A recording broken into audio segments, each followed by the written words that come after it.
জানিয়ে দিব আজকের বাংলার চাঞ্চল্যকর সংবাদ। শুরুতেই সংবাদ শিরোনাম। তারেক রহমানের নির্দেশে মুক্তি পেল আওয়ামী লীগ নেতাকর্মীরা, থাকছে প্রতিবেদনে। ফের বাংলাদেশের রাজনীতিতে সক্রিয় হয়ে ওঠার চেষ্টা করছে আওয়ামী লীগ, থাকছে প্রতিবেদনে। শেখ হাসিনাকে দেশে ফিরিয়ে আনার দাবিতে গোপালগঞ্জে বিক্ষোভ সমাবেশ, থাকছে প্রতিবেদনে। আওয়ামী লীগের বিভিন্ন কার্যালয়ে নেতাকর্মীদের প্রবেশের চেষ্টার নেপথ্যে কি, থাকছে প্রতিবেদনে। হাসপাতাল থেকে গোপন স্থানে ফিরেছেন ওবায়দুল কাদের, থাকছে প্রতিবেদনে।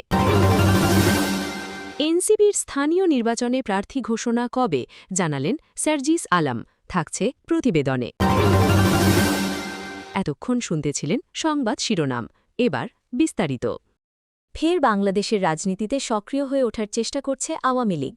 ২০২৪ সালে বাংলাদেশের গণ অভ্যুত্থানে ক্ষমতাচ্যুত আওয়ামী লীগের কার্যক্রমে নিষেধাজ্ঞা বহাল থাকলেও সম্প্রতি দলটির পক্ষে নানা কার্যক্রম সামনে আসছে। কার্যক্রম নিষিদ্ধ থাকলেও গত কয়েকদিনে ঢাকাসহ দেশের কয়েকটি জায়গায় নানা তৎপরতা লক্ষ্য করা গেছে।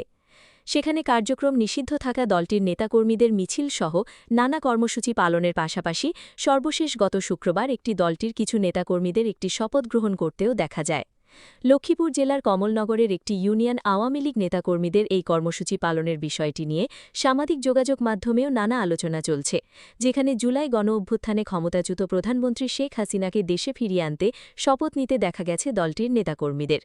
কার্যক্রম নিষিদ্ধ থাকা আওয়ামী লীগের যুগ্ম সাধারণ সম্পাদক আ.ফ.ম. বাহাউদ্দিন নাসিম বিবিসি বাংলাকে বলেছেন, অন্তর্বর্তী সরকার ও বিএনপি সরকার আওয়ামী লীগের কার্যক্রমে নিষেধাজ্ঞা বহাল রাখলেও দলীয় নেতাকর্মীরা নানা কর্মসূচি চালিয়ে যাচ্ছে। এদিকে আওয়ামী লীগের রাজনৈতিক কার্যক্রমের উপর নিষেধাজ্ঞা প্রত্যাহারের দাবি জানিয়ে গত সপ্তাহে জাতিসংঘের মানবাধিকার হাইকমিশনার ও সরকারের কাছে চিঠি পাঠিয়েছেন কক্সবাজারের প্রায় ২৫০ আইনজীবী। তারা সেখানে দ্রুতই দলটির নিষেধাজ্ঞা প্রত্যাহারের দাবি জানিয়েছেন। অন্তর্বর্তীকালীন সরকারের সময় আওয়ামী লীগের কার্যক্রমে নিষেধাজ্ঞা জারি করা হয়েছিল, অংশ নিতে পারেনি ত্রয়োদশ জাতীয় নির্বাচনে। গত ১২ই ফেব্রুয়ারি নির্বাচনে বিএনপির জয় নিশ্চিত হওয়ার পরদিন সারা দেশের বিভিন্ন জায়গায় দলীয় কার্যালয় চালুসহ দলটির নেতাকর্মীদের নানা তৎপরতা দেখা যায়। কিন্তু চলতি মাসে জাতীয় সংসদে দলটির নিষেধাজ্ঞা বহালের সুযোগ রেখে অন্তর্বর্তী সরকারের অধ্যাদেশ আইন আকারে পাশ হওয়ার পর আওয়ামী লীগের রাজনীতিতে ফেরা নিয়ে যে গুঞ্জন ছিল সেটি নিয়ে ধোঁয়াশা দেখা দেয়। রাজনৈতিক বিশ্লেষকরা বলছেন, পুরনো রাজনৈতিক দল হিসেবে আওয়ামী লীগের নেতাকর্মীদের রাজনীতিতে ফেরার প্রচেষ্টা চালানোর বিষয়টি অস্বাভাবিক নয়, তবে সেটি কতখানি সফল হবে তা নির্ভর করছে সরকারের উপর। শেখ হাসিনাকে দেশে ফিরিয়ে আনার দাবিতে গোপালগঞ্জে বিক্ষোভ সমাবেশ।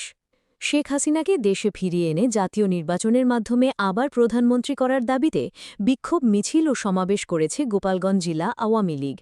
আজ শুক্রবার বেলা ১১টায় গোপালগঞ্জের ব্যাংকপাড়া আওয়ামী কার্যালয় থেকে দলটির নেতাকর্মীরা মিছিল বের করেন। মিছিলটি কোর্ট মসজিদ কোর্ট এলাকা হয়ে চৌরঙ্গি গিয়ে শেষ হয়। সেখানে এক সমাবেশে আওয়ামী লীগ, যুবলীগ, কৃষক লীগ, মহিলা আওয়ামী লীগ ও ছাত্রলীগের নেতাকর্মীরা অংশ নেন। সমাবেশে জেলা আওয়ামী লীগের সাধারণ সম্পাদক জি.এম. শাহাবুদ্দিন আজম বলেন, আমরা জাতীয় নির্বাচনের মাধ্যমে দেশরত্ন শেখ হাসিনাকে বাংলার মাটিতে ফিরিয়ে আনব। অন্তর্বর্তী সরকারকে অবৈধ ঘোষণা করে তিনি বলেন, সংবিধানে অন্তর্বর্তী সরকারের কোনো বিধান নেই। সংবিধান বহাল রেখে অন্তর্বর্তী সরকার শপথ নিয়েছে, এটা অবৈধ। শাহাবুদ্দিন আজম আরও বলেন, ১৯৭৫ সালে বঙ্গবন্ধুকে সপরিবারে হত্যার যে নীল নকশা এঁকেছিল তা ওই মার্কিন যুক্তরাষ্ট্রের সৃষ্ট। তারা বাংলাদেশের সেন্ট মার্টিন নেওয়ার জন্য দেশরত্ন শেখ হাসিনাকে বলেছিল, কিন্তু শেখ হাসিনা তাদের প্রস্তাবে রাজি হননি। এখন ড. ইউনূসের মাধ্যমে তাদের এজেন্ডা বাস্তবায়ন করবে। সমাবেশে জেলা আওয়ামী লীগের সভাপতি মাহবুব আলী খান, প্রচার সম্পাদক শিকদার নজরুল ইসলাম, পৌর আওয়ামী লীগের সভাপতি গোলাম কবির সহ আওয়ামী লীগ ও এর সহযোগী সংগঠনের নেতাকর্মীরা উপস্থিত ছিলেন। আওয়ামী লীগের বিভিন্ন কার্যালয়ে নেতাকর্মীদের প্রবেশের চেষ্টার নেপথ্যে কি?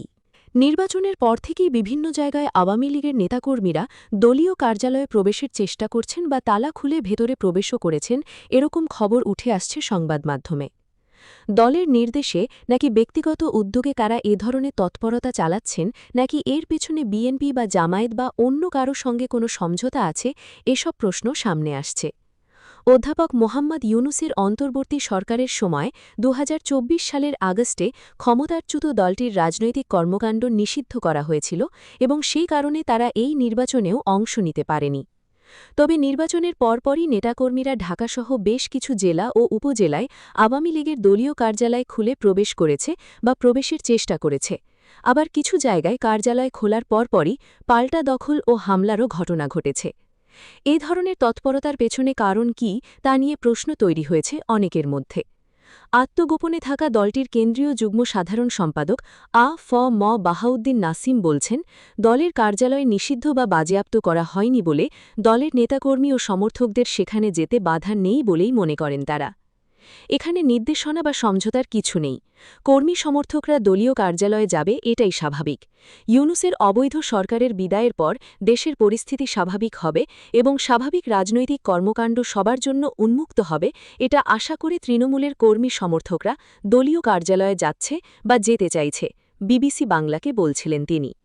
প্রসঙ্গত, অধ্যাপক মোহাম্মদ ইউনূসের নেতৃত্বাধীন অন্তর্বর্তী সরকার ২০২৫ সালের মে মাসে আওয়ামী লীগ এবং এর অঙ্গ সহযোগী ও ভ্রাতৃপ্রতিম সব সংগঠনের কর্মকাণ্ড নিষিদ্ধ ঘোষণা করেছিল। হাসপাতাল থেকে গোপন স্থানে ফিরেছেন ওবায়দুল কাদের। হাসপাতাল থেকে চিকিৎসা নিয়ে কলকাতার গোপন স্থানে ফিরে গেছেন আওয়ামী লীগের সাধারণ সম্পাদক ওবায়দুল কাদের। শারীরিক অবস্থা খারাপ হওয়ায় গত বৃহস্পতিবার রাতে স্থানীয় অ্যাপোলো হাসপাতালে ভর্তি করা হয় তাকে। অবস্থার অবনতি হওয়ায় পরে ভেন্টিলেশনেও রাখা হয়েছিল। বিভিন্ন ধরনের শারীরিক অসুস্থতার কারণে বেশ কিছুদিন ধরে শয্যাশায়ী ছিলেন ওবায়দুল কাদের। কলকাতার রাজারহাট নিউটাউনের কাছে গোপন বাড়িতেই চলছিল তার চিকিৎসা। কিন্তু হঠাৎ শারীরিক অবস্থার অবনতি হলে তাকে বেসরকারি হাসপাতাল অ্যাপোলোতে ভর্তি করা হয়। তবে ৪ দিনের মাথায় কিছুটা সুস্থ হওয়ায় সোমবার ৫ জানুয়ারি দুপুরে গোপন বাসায় ফিরে যান তিনি। সূত্র জানিয়েছে, বাংলাদেশে জুলাই গণ-অভ্যুত্থানের পর ভারতে পালিয়ে আসা ওবায়দুল কাদের বার্ধক্যজনিত নানা শারীরিক সমস্যায় ভুগছেন। নিউটাউনের বাড়িতে তাকে অক্সিজেনও দেওয়া হয়েছে। তবে হঠাৎ অবস্থার অবনতি হলে প্রায় সংজ্ঞাহীন অবস্থায় তাকে অ্যাপোলো হাসপাতালে নিয়ে যাওয়া হয়। সেখানে তাকে ভেন্টিলেশনে রাখা হয়। সূত্র আরও জানিয়েছে, হাসপাতালে ভালো লাগছিল না ওবায়দুল কাদেরের, তাই বাসায় রেখে আপাতত চিকিৎসা দেওয়া হচ্ছে। এনসিপির স্থানীয় নির্বাচনে প্রার্থী ঘোষণা কবে, জানালেন সার্জিস আলম। উপজেলা চেয়ারম্যান ও পৌর মেয়র পদে প্রার্থীদের নাম ঘোষণার নতুন তারিখ জানিয়েছে জাতীয় নাগরিক পার্টি এনসিপি। দলটির মুখ্য সংগঠক উত্তরাঞ্চল সার্জিস আলম জানিয়েছেন, আগামী ১০ মের মধ্যে প্রাথমিকভাবে সমর্থিত প্রার্থীদের তালিকা প্রকাশ করা হবে। মঙ্গলবার ৫ মে রাজধানীর বাংলা মোটর রূপায়ণ টাওয়ারে দলের অস্থায়ী কার্যালয়ের রাজনৈতিক নেতাকর্মী ও বিভিন্ন শ্রেণী-পেশার নাগরিকদের এনসিপিতে যোগদান অনুষ্ঠানে তিনি এসব কথা বলেন। সার্জিস আলম জানান, পূর্ব ঘোষণা অনুযায়ী ৩০ এপ্রিলের মধ্যে ১০০টি উপজেলা চেয়ারম্যান ও পৌর মেয়র প্রার্থীর নাম প্রকাশ করার কথা ছিল। তবে ব্যক্তিগত ও সাংগঠনিক নানা কারণে সেই সময়সূচি পিছিয়ে দেওয়া হয়েছে।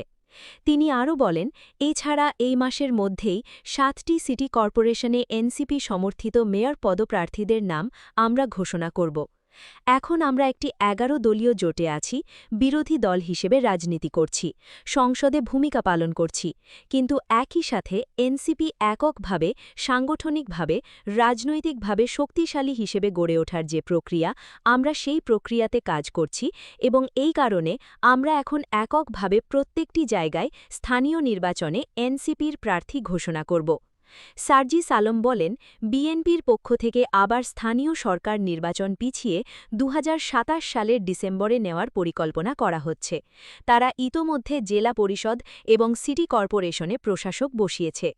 তিনি বলেন, উপজেলা পর্যায়ে কোনো উপজেলা চেয়ারম্যান এই মুহূর্তে তার পদে নেই। তারা আবার তাদের পূর্বের ক্ষমতাসীনদের মতো ক্ষমতাকে কুক্ষিগত করার যে পায়তারা, সেই পায়তারা শুরু করেছে। এ ধরনের ক্ষমতাকে কুক্ষিগত করা তাদের জন্য হিতে বিপরীত হবে।